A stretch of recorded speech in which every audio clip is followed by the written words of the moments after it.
Hello, good morning, good afternoon, good evening, whenever you happen to be watching this video.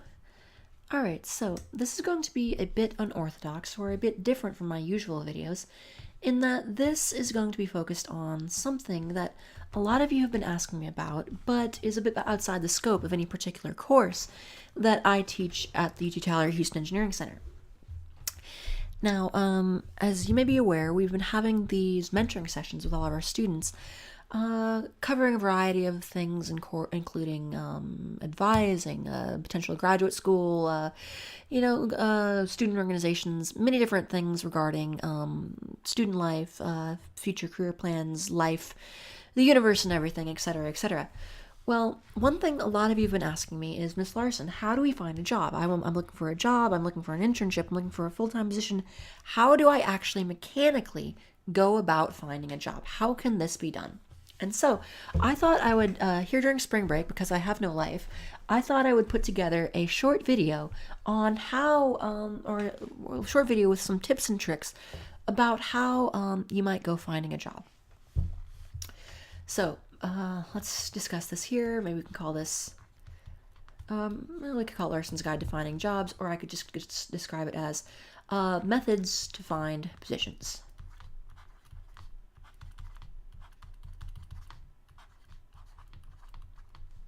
So let's talk about methods to find positions.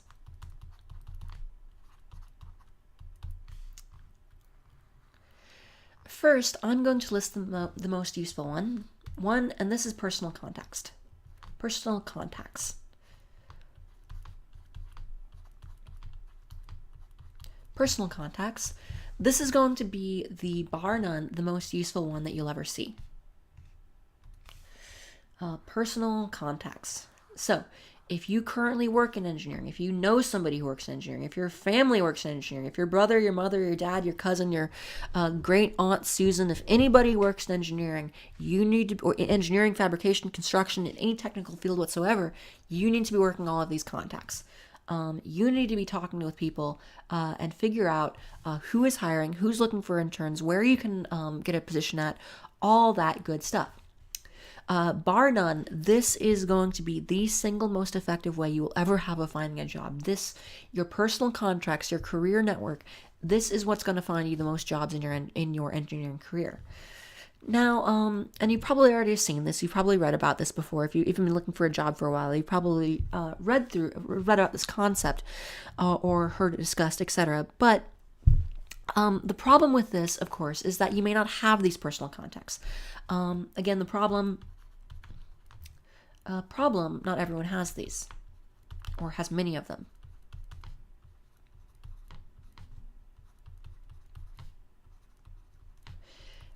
Now, once you actually get your first job, once you get into industry and have been working in industry for a while, this will be less of a problem. Once you've been working for 2, 3, 5, 10 years, just through interacting with other companies, through attending professional events, through becoming a practicing member of the profession, you will have plenty of contacts. So really, the nice thing is, I know it can be very frustrating applying for jobs when you're in college, when you're applying for that first internship, when you're applying for that first full-time position.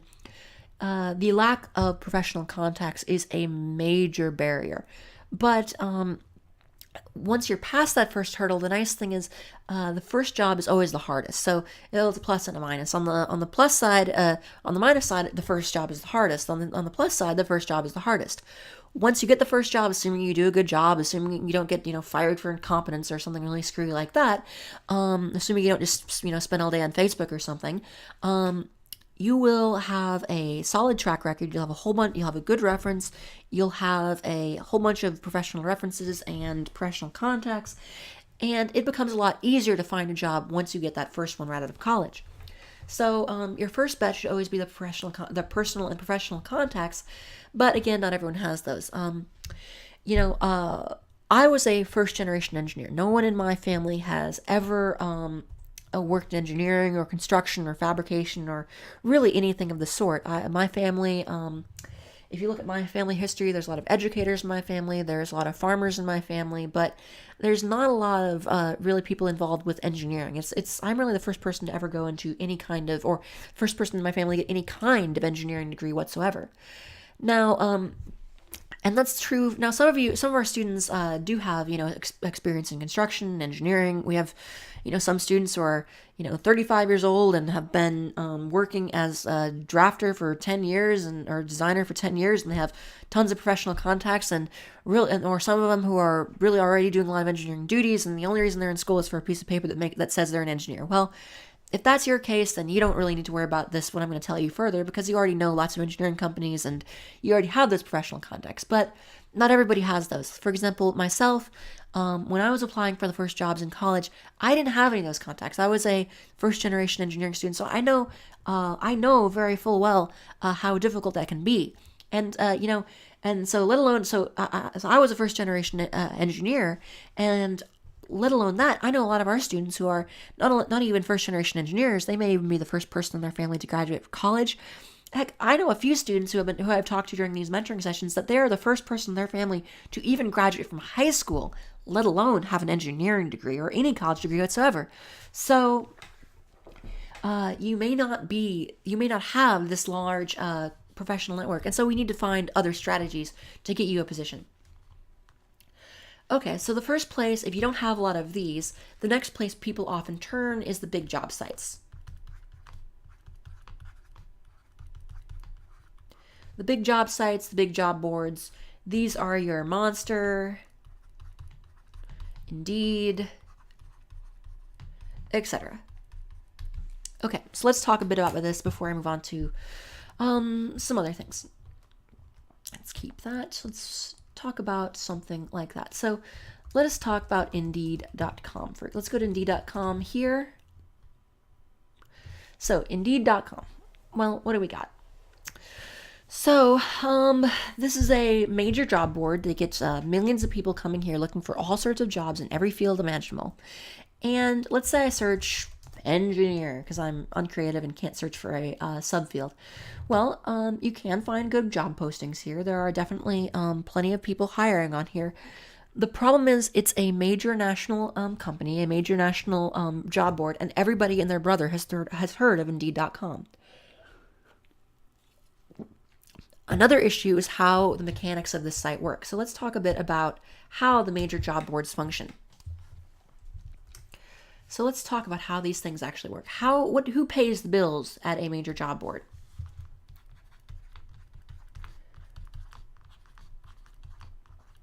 How do these function? Well, somebody has to pay to keep the lights on, and they are paid for by the engineer or the companies.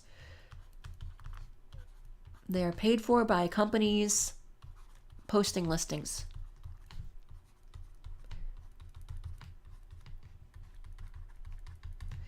And this means that this means that not only do they pay for a posting, but they pay for a ranking of listings. So the more they pay, the higher they're going to be featured in the search results. So that means the really big, well-known companies, the brand name companies that everyone's already heard of, they are going to be toward the top of the list. Now, that's not necessarily a bad thing. These companies aren't, I wouldn't tell you not to take a job at a major firm if you manage to get an offer. But the problem with them is that fundamentally is that most of the positions that you apply to on here will be swamped with resumes. On here will be swamped with resumes. Or I should say flooded with resumes.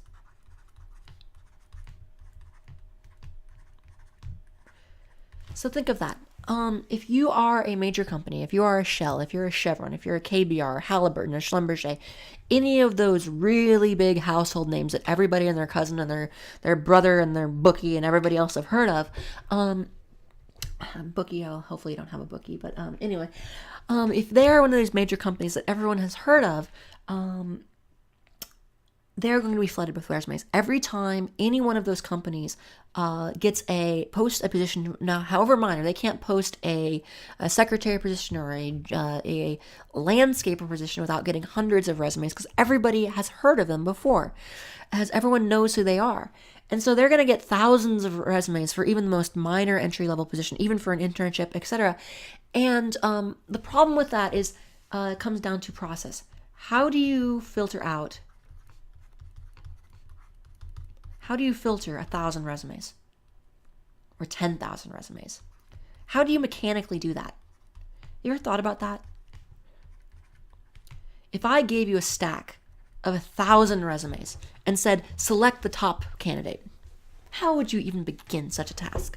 1,000 people, each of them with their own skills and background and pluses and minuses and triumphs and tragedies and foibles and idiosyncrasies and everything else. And I tell you to sort through 1,000 human beings and select the top candidate. How in the world would you even do that?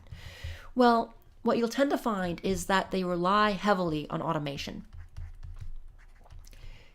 These major giant companies, they do have a lot of money in the sense that they have enough money to hire a dedicated human resources staff or a dedicated human resources department. But even they cannot afford to pay people to manually read and sort and categorize every single resume. They don't. It's not like they, if when they get 1,000 resumes, they get a team of 10 people together and say, okay, literally rank every single one of these resumes from give every one of these resumes a number from 1 to 10,000 or 1 to 1,000, and we'll interview the top 10. No, they don't have the time for that. No one has time and money for that. Not even the major engineering companies. Nobody has that much time and money. So instead, what they do is they rely heavily on automation. And in order to do that, they cannot rely on you just submitting the resume. Namely, what this means is they have you fill out a long form application, or they require you to fill out a major long application.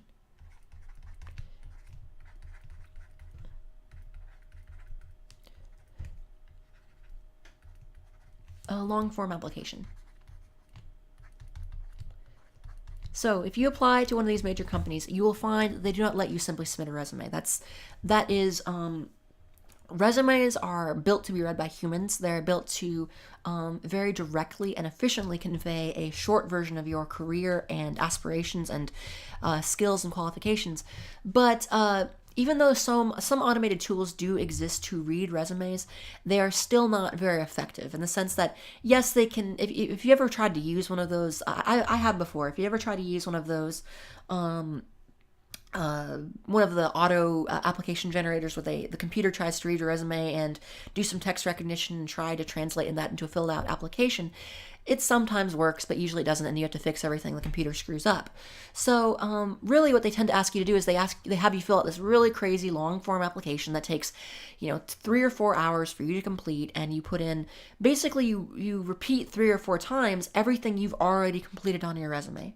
So you've gone and filled out, you already have your things like your institution, your previous work experience, your skills and honors and awards and everything else, all the stuff that you've put so long into preparing that nice resume, and then they ask you to go and do that all over again on their application. And the reason for it is that application is the only reason they have you do that is so they can whittle the pile down. Application lets them whittle down the pile.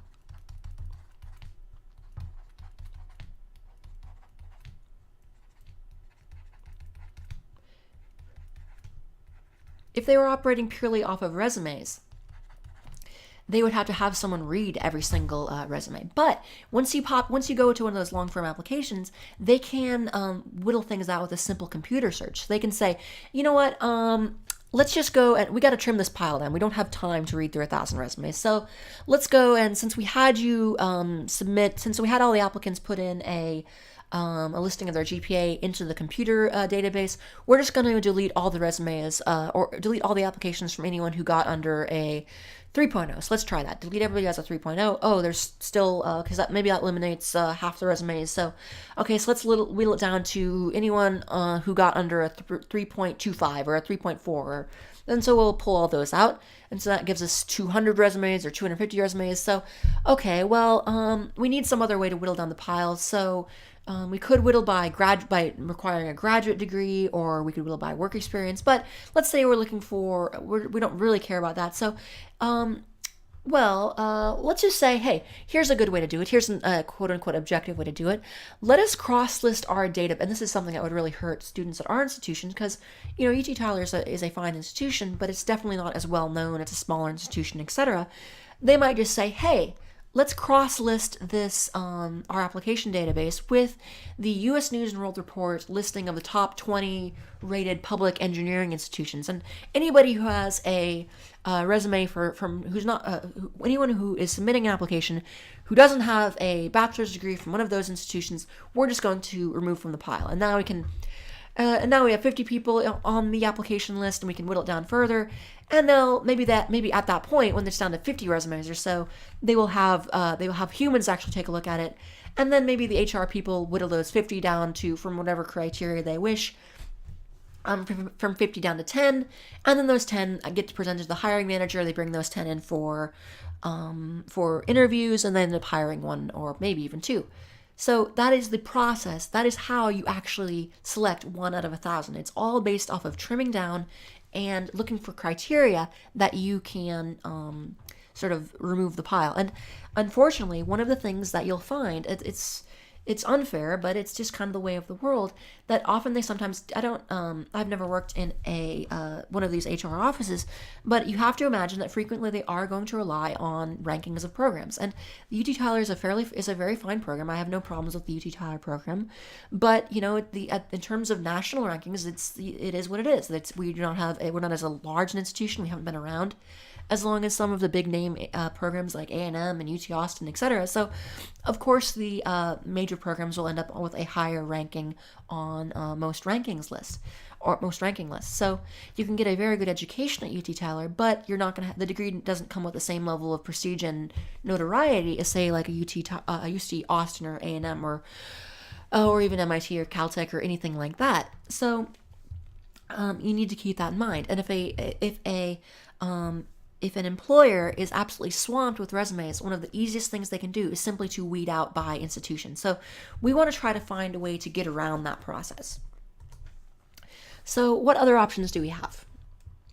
What other options do we have to find companies that hopefully will not operate by that model? In other words, what I want to find is companies that don't weed applications out with an automated process. I want to find something. See, I have a lot of faith in our students. I feel, from everything I have seen in our students, I have seen some of the most gifted, talented people with the best, people who have more practical experience working in construction and design than any of the students that I saw at A&M or anywhere else. Our students have a lot more life experience and practical skills than most of the graduates coming out of the major programs. But the program simply isn't as well known as some of the larger institutions. So I want to find a way to get your applications in front of a human being. That's my goal. And that's really should be your goal too. How can you get your application, your resume, and ideally your face, how do you get in the same room as someone with the authority to hire or not hire someone? And I think, and really what I'm trying to steer y'all at here today is how to perhaps look for maybe smaller companies that don't have as elaborate hiring processes. How do you find a smaller company that perhaps you haven't heard of before, but would still be a very good place to start your engineering career? And really, I have 2 methods that I want to discuss. And these are a bit unconventional, or maybe not unconventional, but at least something that most engineering students probably haven't heard of before. And these 2 methods, these are not something you will rely on throughout your entire engineering career. Once you've gotten your bearings in industry or field or engineering field, you will know a bit more about the companies involved. You'll know more about who is hiring, who is a good place to work for. You'll have those professional contacts, etc. But until you actually have those, these 2 methods can be very useful to really sort of searching for companies that you've never heard of before. And I might call these alternate internet models, or alternate internet methods.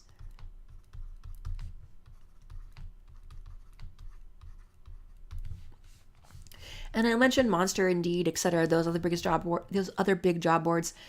Some people have tried Craigslist before, but I wouldn't necessarily recommend it. It's seedy and obviously saturated with spammers and other things. So I'd try to avoid that kind of thing if you can. Don't go in there unless you're really desperate. But anyway, so other alternate. Oh, did I really spell alternate? Alternate? Wow. Okay. Alternate internet methods. So let's talk about alternate internet methods. Namely, let's talk about Google Maps. Really? Google Maps? How can you use a map to find a job? Well, we'll see that. Google Maps and the Texas Board of Professional Engineers. So I want to talk about these.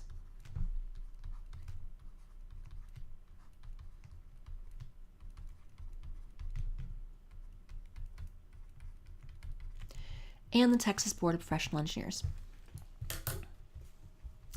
So let us look here. Okay, so I'm going to go to Google Maps and let's see what we have here. Well, let's see, where are we? Well, here we are. Here we are at the UT Tyler Houston Engineering Center at the Alief Hayes campus of Houston Community College. Now, I don't know if you've ever asked yourself this, but it's something to think about. Why was the Houston Engineering Center opened here? Why, of all the different locations you could open an engineering program, why right here? I mean, it's not on the campus of a major university or something like that. It's located on a modest community college campus. But why here? Why did UT Tyler decide to open this up here? Why not out in Katy, or why not downtown, or why not in Sugar Land, or why not in Pasadena, or 100 other locations they could have opened one up? Why here? Well, if you look at this map, if you look here, where is this located? It's all about, it says, as the realtors say, it's all about location, location, location. They found that there was a lot of pent-up demand for engineering education in this part of Houston, or at least in this part of Texas, in this part of Houston in particular.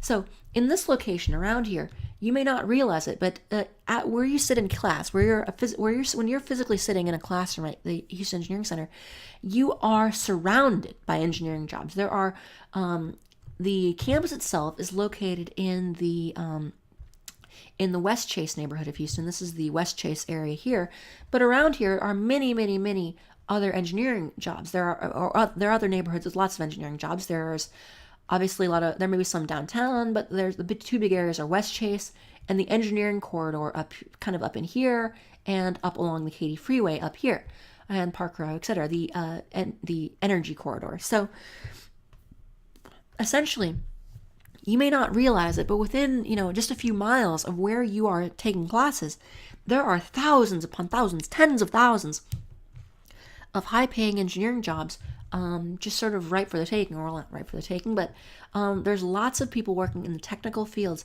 very close to where you're taking class. And so really, this is why the campus is located here. We are sort of in the heartland of engineering in the Houston metropolitan area. So it can be very useful.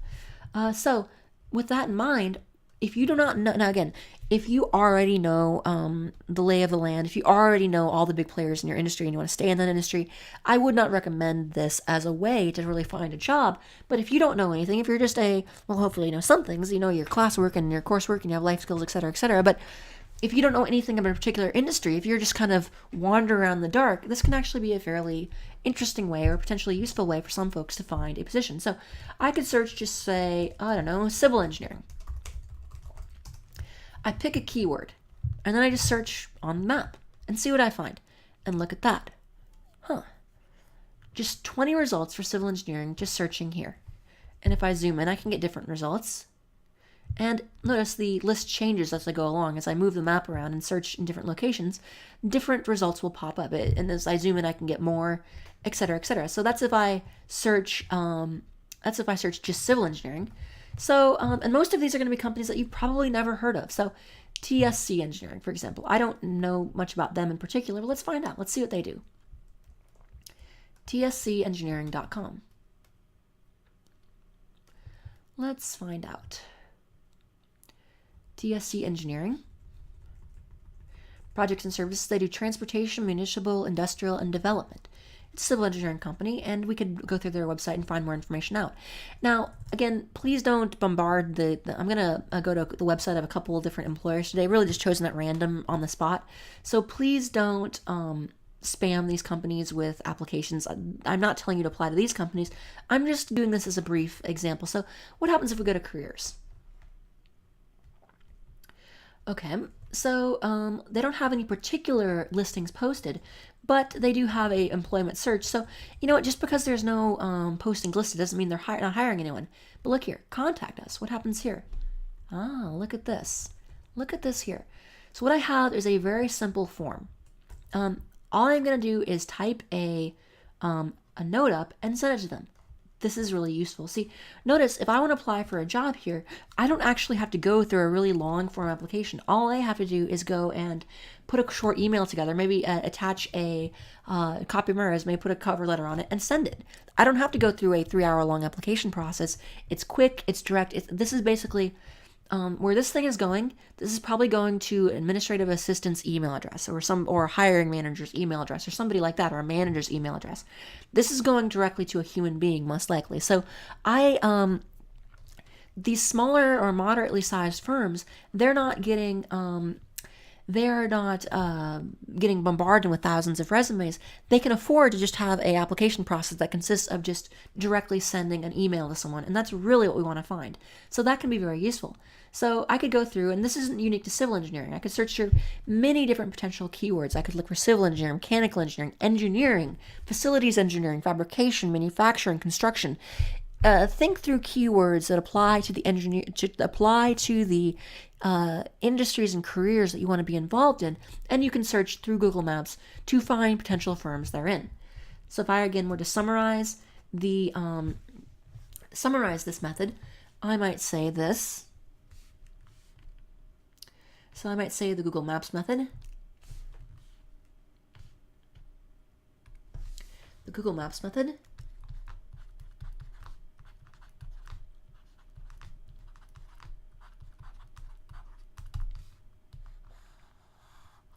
And you know what? I would actually do this ahead of time. Maybe develop a list of keywords for your industry or desired industry.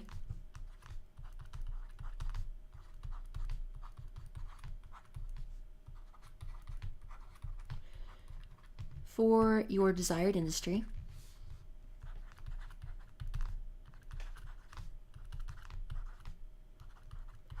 So it could be things like estimation, construction, civil engineering, design, so civil engineering or design, or for mechanical it might be something like fabrication or just engineering, mechanical engineering, oil services, any number of things. And you can do some research for better terms to search. But then, and actually this is really useful, especially if you're looking for an internship, because now some of you may be willing to find an internship, in a far off city or something like that. But for most of you, you're probably going to be looking locally and want to find something relatively local. And as such, Google Maps is a very useful tool. Other than, say, the engineering sites, which will give you which may be more spread across a wide geographical area. In fact, you can actually, if you really, were looking for something hyper local, you could even, say, I don't know, if there was a student who, I don't know, didn't even have an automobile. Maybe they want to search on, along major bus routes or something. They could use Google Maps for that. They could, narrow their search to only look for positions, half mile from a major bus line or something. That could be done with a big job board. You can't do that. With something like Google Maps, you can. I know it's kind of an unorthodox method, but it can be useful. So develop a list of keywords for your desired industry. 2, search maps for those keywords.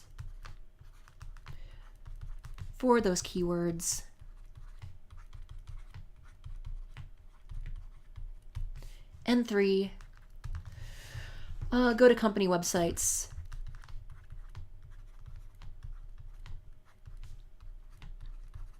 Go to company websites and apply. And again, we're ideally looking for the smaller companies that don't have the really elaborate application processes. I'm looking for a mom and pop engineering shop, ideally. Well, not necessarily ideally, but it can be something very useful. Company websites and apply. And I will mention one of the reasons I like these smaller companies. My favorite position I ever had in industry was the second job I had at college, and it was great in the sense that, in terms of the application process, I will tell you about this. The company was a smaller firm, about 30 people altogether. There were, essentially there was the owner, I don't know if it was owned by one person or two, but it was the owner and his best friend, his old, friend for decades kind of thing, and an old compatriot, etc. And I don't know if the one guy owned it or both of them owned it. It was a private company, so I wasn't totally sure of the ownership arrangement. But anyway, they may have both owned parts of it. But anyway, it was a small company owned by one or two people. HR was just the wife of the main owner and CEO, so it was a literal mom and pop shop. There was a team of engineers there. There was a team of mechanical, civil, and structural engineers there. There were a team of designers there, and it was a very small operation, a very small company. And the benefit of that, there were several benefits of that. Namely, for one, when I was actually working there, it was very nice because I was able to just, there's less, sort of, I don't know how to phrase it. In terms of, for example, if I ever had a issue with the company or an issue with the job or something like that, ever had a question, I could just walk down the hall and talk to the CEO. That's something you can't get at the much larger firms. Also, but the really nice thing about the smaller companies in terms of employment is getting the position. In other words, for this particular company, if I remember it correctly, the sequence was something like I applied for all in the course of a few days. I applied for the position on Thursday. I applied by just submitting my application, or really just submitting my resume to an email address. I applied on a Thursday. I had the interview on a Friday, and I got the job offer on a Saturday morning. So think about that. That is a pace. That is a ease of process that you will never, ever, ever in 1,000 years find at a major large engineering company or a major large industry company. They simply do not move that fast. They cannot. The reason the smaller companies are able to move more quickly and more efficiently like that is because there are fewer stakeholders. In other words, really, there were only two people I needed to please. Needed to have sign off on my hiring. During that interview, I met with both the big boss, the owner of the company, and the person who would be my immediate supervisor. And I was able to meet with both of them because it's such a small company that they can't risk hiring someone who is not going to be a good team player, etc. Because the bigger companies, they can just they can hire, a major oil company or something like that. The CEO is not going to sit down with every single applicant. They don't have time for that. And ultimately, it doesn't, I wouldn't say it doesn't matter. They don't want to hire, doofuses, but the danger of any one particular employee is diluted simply by size. If they screw up and don't hire if one hire goes wrong, well, it's 1 out of 10,000, big deal, fire them. It's costly, but small percentage wise to the overall operations of the company. A smaller company, though, they need to have the CEO and the immediate supervisor sit down with the employee for a fairly long interview. Because it's important. Every single person, if that one employee really screws up, they can cause percentage-wise quite a bit of damage to that company. If that one employee just sits there on Facebook all day and doesn't do anything productive, well, one, they're going to notice that fairly quickly at the smaller company, but they cannot afford to have anyone non-productive at the company. It's going to screw things up relatively quickly. So anyway, because of that, there are fewer people who need to sign off on things. In other words, all I need to do is get the supervisor and the big boss to sign off on my employment, and that was it. I didn't need to go through I could do all of that in the course of an hour. In a major company, there's going to be, 3 different levels of interviews, and there's going to be, to get through each process, there's going to be, half a dozen or a dozen different hiring managers and HR secretaries and HR managers, and everybody and their brother are going to have to sign off, and there's going to be process and everything else, and you're going to have to go through all of this rigmarole just to do a simple interview. So, and there's also the complication of weeding through thousands of resumes that we previously discussed, etc. So that's one of the benefits, again, of the smaller companies. And it can be beneficial, especially for students from a smaller institution, smaller, less known institution, just looking to get their first job right out of college. So next I want to move to discussing the Texas Board of Professional Engineers, which is something you should already know about, but perhaps you haven't. So Texas Board of Professional Engineers, this is at engineers.texas.gov. .gov, interesting. So you notice this is actually at a .gov website address. Well, if you haven't taken the appropriate coursework yet, or if you've just been living under a rock, if you've been asleep in class, etc., etc., if you don't know who the Texas Board of Professional Engineers is, well, you should. The Texas Board of Professional Engineers is the entity, the government entity that, or the state entity that licenses engineers and engineering in the state of Texas. So, this is the group that licenses EITs, engineers in training. This is the group that licenses PEs, professional engineers. If you want to sign or stamp documents as a professional engineer in the state of Texas, these are the guys you're going to be going to in order to get your engineering license. Now, that's all well and good, and I can go for search PEs and et cetera, et cetera. If you actually put in my information here, my name will pop up under an EIT. I still need to sit down. Actually, I have the years. I still have the experience. I just haven't. I've been lazy and haven't sat down for the PE, the PE exam. I need to do that sometime. Take it off my butt and do that. But anyway, if you search for me under the EIT, you can find me there if you are so inclined. And so you can actually this site has served a couple purposes. One, if you the reason they have the search for licensed PE, this is for finding a particular individual. So where this is particularly useful is if someone says, "Hey, I am an engineer. I report to be an engineer. I claim to be an engineer. Let me design your house for you. Let me design the foundation of your house for you, or design the foundation or the structure of your building for you."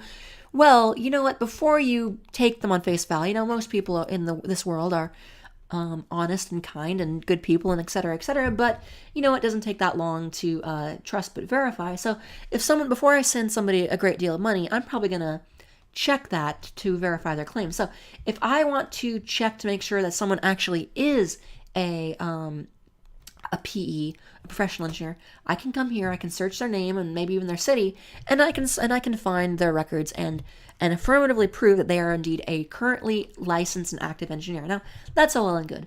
But for our purposes here for employment, I'm going to focus on this box here.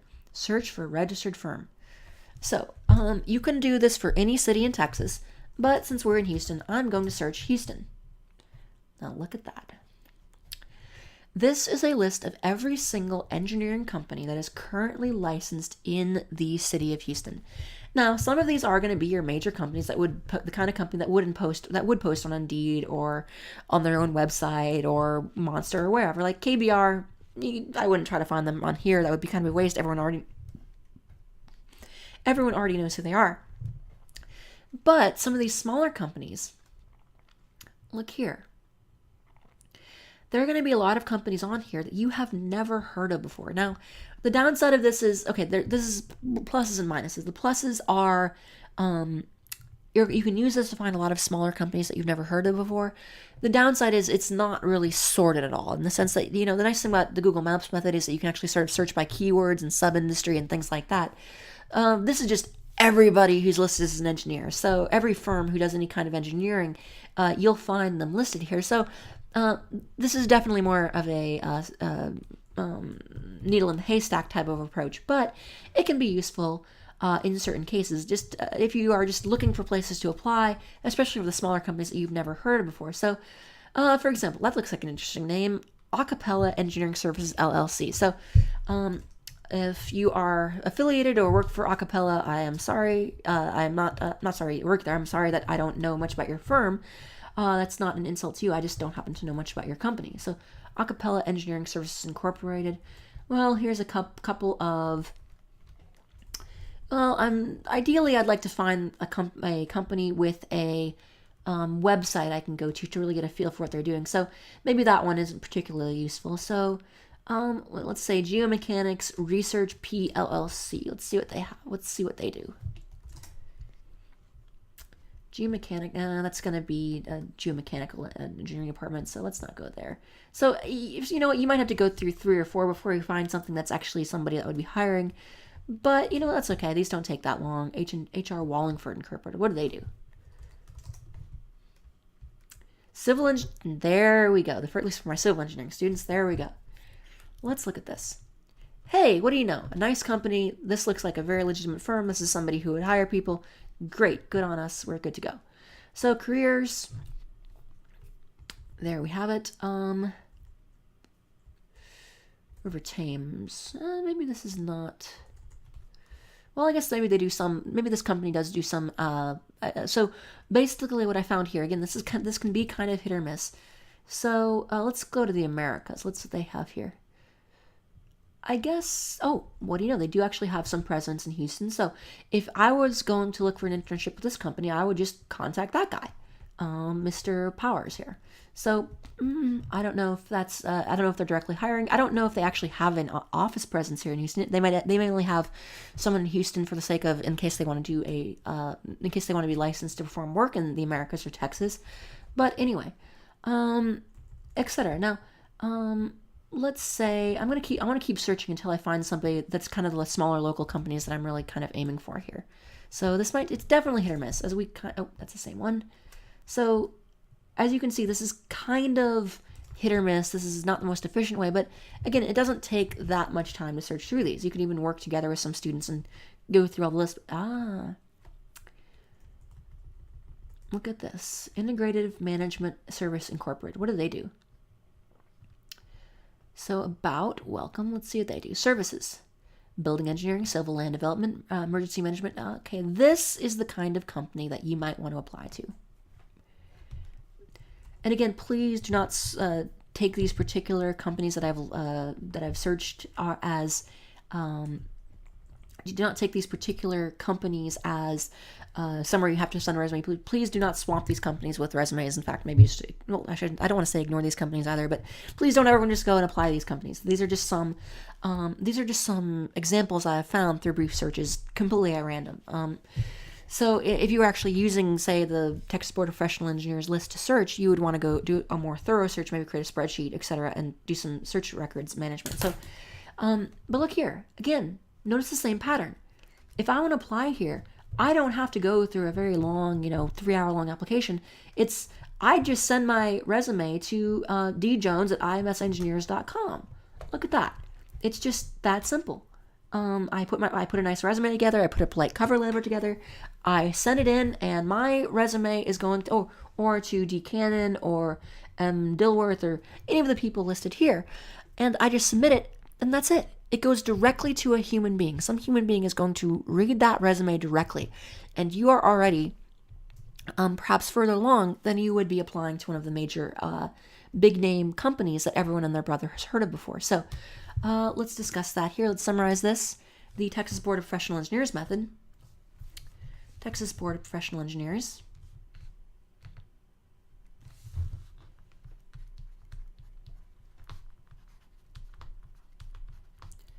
Of professional engineers.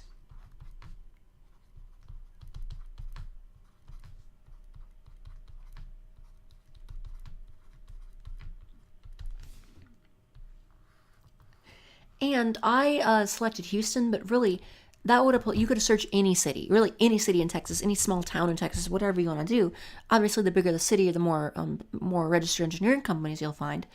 But any will do. In other words, you can search for. I could do the same thing for Houston or Sugar Land or Katy or, Pasadena or even even really small cities like Bel Air or something. Actually, I'm curious. What would happen if I did that? Let's look at something really small. I've never tried that before.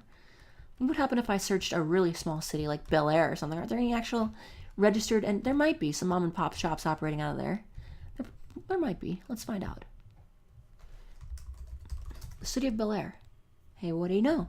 Even in Bel Air, the little tiny, bedroom community of Bel Air, I have a few companies registered in Bel Air. So something to look at. Texas Board of Professional Engineers. So even there are 20 of them. Again, the method that you're going to follow here is search for companies by location.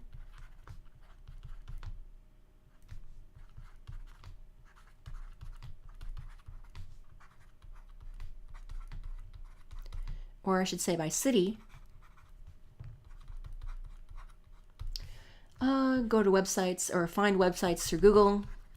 find names, then then you use Google to find the company websites.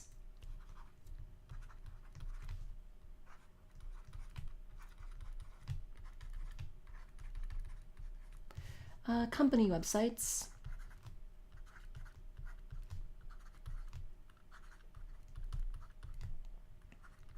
Then you use Google to find the company websites. And then finally, apply. Again, apply on the websites, etc. Now, let's see here. Then I will list one other thing. There is another method I want to mention here. And that, of course, is career fairs. And I want to give you a few notes on career fairs. So the main ones I wanted to talk about were the Google Maps and the Texas Board of Professional Engineers. But I also want to mention career fairs, and there are a few notes I want to provide on this. A few notes and some warnings on these. Career fairs.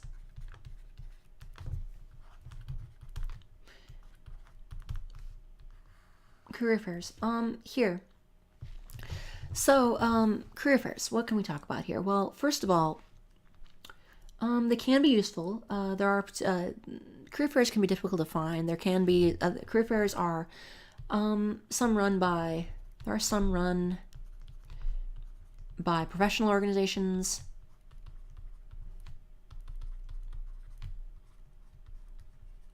HCC runs them occasionally. UT Tyler runs them occasionally. UT Tyler has an engineering career fair. They currently operate up in Tyler, and we do arrange transportation to and from those from Houston campus for students who wish to attend that. However, we don't for students looking for something to get involved in. You know what? One of my long-term goals is I actually would like eventually to get a career fair started in Houston. So any of you all looking for an activity to get involved in, this might be something good to do. Now you might be thinking, how in the world could you as students get a career fair going in Houston? But at the Houston Engineering Center, believe it or not, it is possible. Even as a student organization. I know there are several of the major, top-ranked engineering schools. Their major engineering fairs, which are some of the largest or even the largest engineering student career fairs in the nation, they're actually led by student groups. So, for example, A&M, where I went to college, where I went to university or school, the big career fair, which is one of the largest, not the largest, student career fair in the nation, is run by the Student Engineers Council, which is a student-run group. And in fact, that student group does a variety of things, but their main big event each year is the student career fair. So this major organization where this major event where hundreds and hundreds and hundreds of companies come out to recruit there, it's all put on by a student group. So don't feel like you can't make this happen. I mean, you're more capable than you know. So if any of y'all would like to get something like that started eventually, feel free to reach out to me, and maybe we can start the process of getting something like that cooking. But it might start out small, but we'll see. But a few other notes, maybe warnings. You have to be careful with some career fairs, especially those that are not put on by academic institutions. Never pay money to attend a career fair.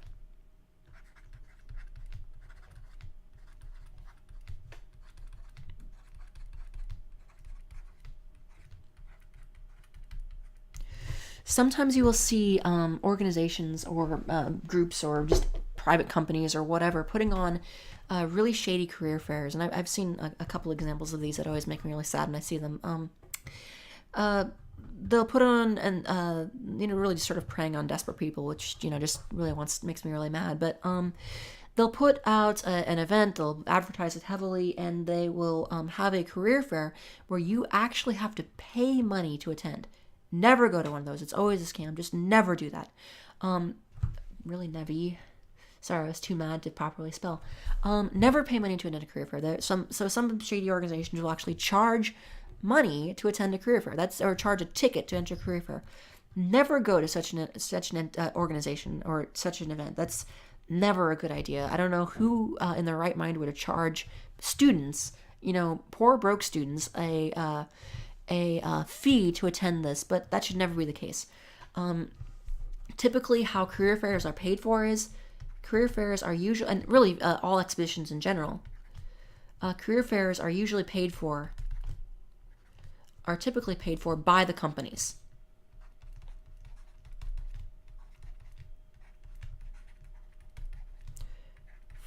By the companies themselves. All legitimate career fairs are paid for this way.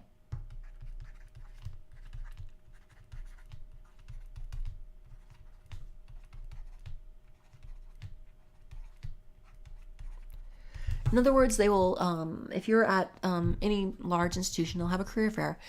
And what they will do is they will, if a company wants to come recruit there, if they want to send their HR people to recruit there and hold interviews, etc., they will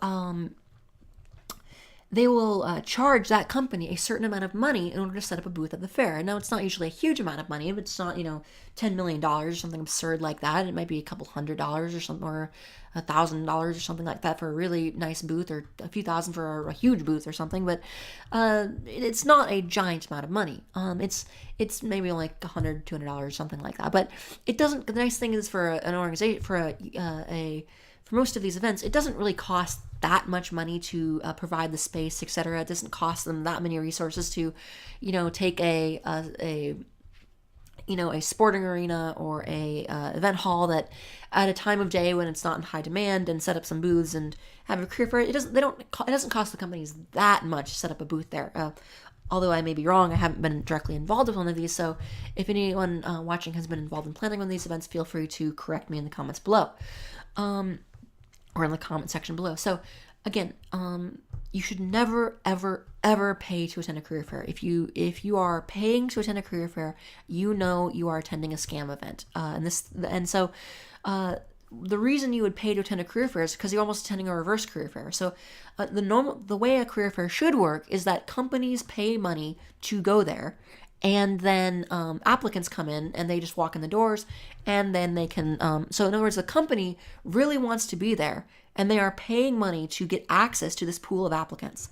That's what a legitimate career fair is. A scam career fair would be something that the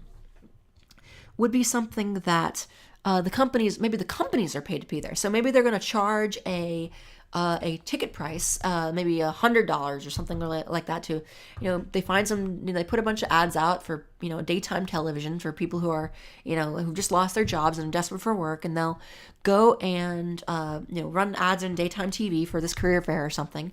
And they will charge $100 or something like that at the door. And to get the companies to appear there, they will actually pay them money. They will pay them money to have instead of the companies paying to have a booth there, they will pay the companies to have a booth there. So, of course, those companies, just because they're paid some money to be there, doesn't mean they're actually recruiting there. Now, sure, if the literal Einstein shows up and offers to work for $8 an hour, I'm sure they'll hire them. But in any kind of career fair like that, they're generally not going to be really looking for or really making a serious effort to recruit. And really, this applies to any kind of application or any kind of application process. If you are ever applying to a company, now, if you're applying for the methods I've described of going to company websites, things like that, you're not going to run into much of this. If you are desperate and go to Craigslist or something, you might run into a lot of scam companies and scam things and that sort of thing. But if anyone ever asks you to pay any kind of money during an application process, just cut off all contact immediately. You're not dealing with a legitimate, respectable person. You should never pay money for any kind of job application process. Again, this should be fairly obvious to people, but it's still one of those life skills things that not everyone is aware of. So the only amount of money that you should be paying at all to attend a career fair, a recruiting event, a interview, etc., of any kind whatsoever, no exceptions, is the cost in gas to drive yourself to their office. Really, that is it. Okay, so finally, maybe a few parting notes, a few further notes.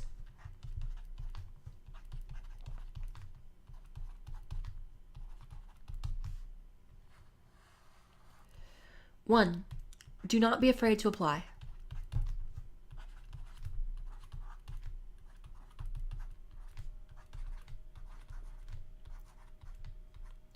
What do I mean by this? Well, do not be afraid to apply. So, okay, what do I mean by this? Well, fundamentally, when I say do not be afraid to apply is, especially for internships, companies will not necessarily always post, will not be afraid to always post applications or always post job listings.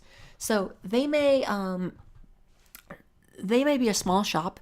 They may only post their regular full-time positions. Heck, they might not even post those. If you're dealing with a very small mom and pop engineering shop where they have 10 employees or something like that, you know what? A company like that where it's just like maybe one or two principal engineers, 5 or 6 PEs, 3 or 4 EITs, and an intern or two.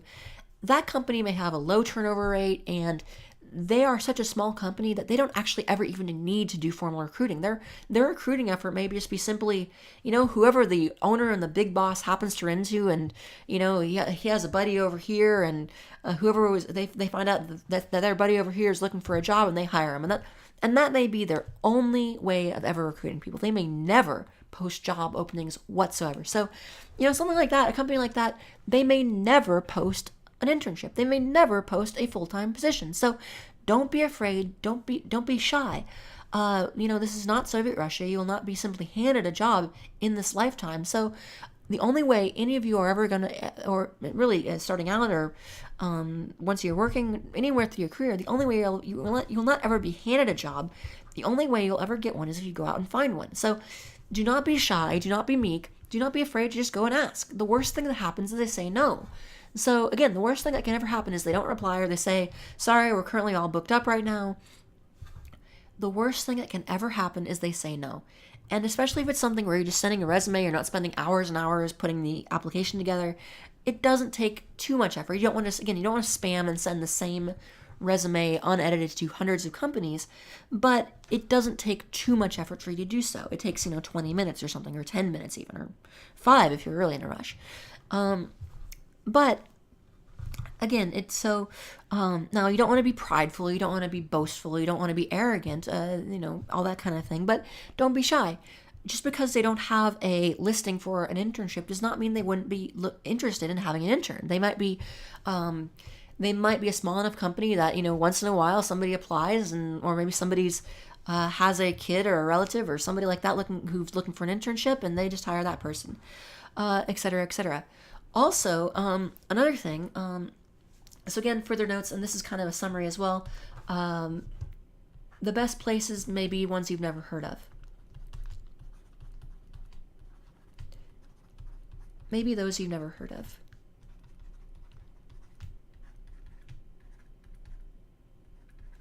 You've never heard of. And we've spent a great deal of time talking about this already. And I should actually modify this a bit. Remember how I mentioned that in terms of the Google Maps or the Texas Board of Professional Engineers search method, I mentioned going to their website. Now, you may actually find some companies that don't even have websites. They might be just, a 2 or 3 person company that, or especially, they might even be a one-man shop. It might just be one old guy who occasionally brings an intern on board. And you know what? You might have some, 6-year-old guy who's a one-man engineering shop, and he's been in business for a long time, and he already has his contracts, and he's going to retire in 10 years, and so he's not really looking for a bunch of new business. He's just sort of running things down or something. But he could still use some help once in a while, and would love to find an intern. But he's never really big on this internet thing, and does business with a handshake, and may not even use the internet that much, and so doesn't have a website. So, but you know what? If you give that person a call, they may be willing to hire you as an intern, or willing to have you come on in, that kind of thing. So there are actually still some places that only do business via phone, or only do, or at least they probably have an email. They may not actually have a website set up. So, if they're not looking to recruit a lot of new business, if they already have most of their clients on board, they might not have a very well developed web presence. So the companies have a web presence if they're looking to drum up a lot of new business. If they don't, if they're already set, if they already have enough contracts to meet their needs for the foreseeable future, if they don't have a website already, they may not need to build one. So building and maintaining a website is something that costs time and money, so they might not see any need for it. Even in the year 2017, there are still some engineering companies out there that do everything by phone, email, fax, whatever, what have you. So sometimes it can be useful just to pick up the phone, dial a number, and say, "Hello, is Mr. So-and-so there, Miss So-and-so there?" Do not be afraid to be old-fashioned. Pick up the phone and ask. And the nice thing about the Board of Engineers website is it does list phone numbers. So some may only be available by phone. These are fairly rare. This is not necessarily the most practical way, but you know what? If you're desperate, it can be a way to find positions available by phone.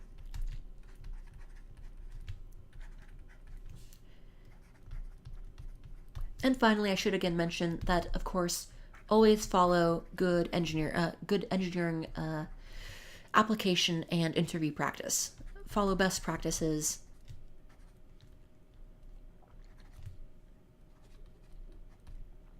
Follow best practices for application and interviews. And these are the type of things you typically hear about when applying for positions, or when going through reading websites on how to apply for jobs, when a career counselor comes in and talks to you. These are the typical things they talk about. In other words, things like, I don't know, wearing business formal, coming well dressed to an interview, business formal, business casual, depending on the interview. Things like how to put together a resume, how to put together a cover letter, how to send a thank you note, all that kind of just general best practices.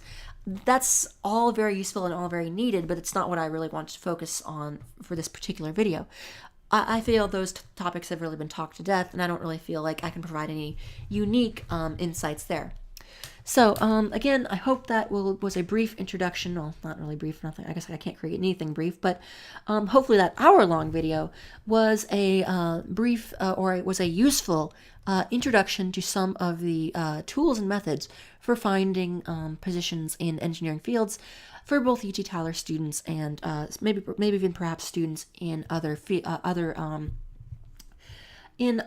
institutions, and maybe even outside of engineering. Again, I will say that please do not get discouraged. I know that it can be frustrating. I know when I was applying for my first position, it was very frustrating. Even, I was coming from a big, well-known institution, A&M, where, everybody and their brother has heard of. And even with that, I still had to apply to dozens and dozens of places before I got interviews, before I got offers, etc. It still takes a very long time, no matter where you're applying.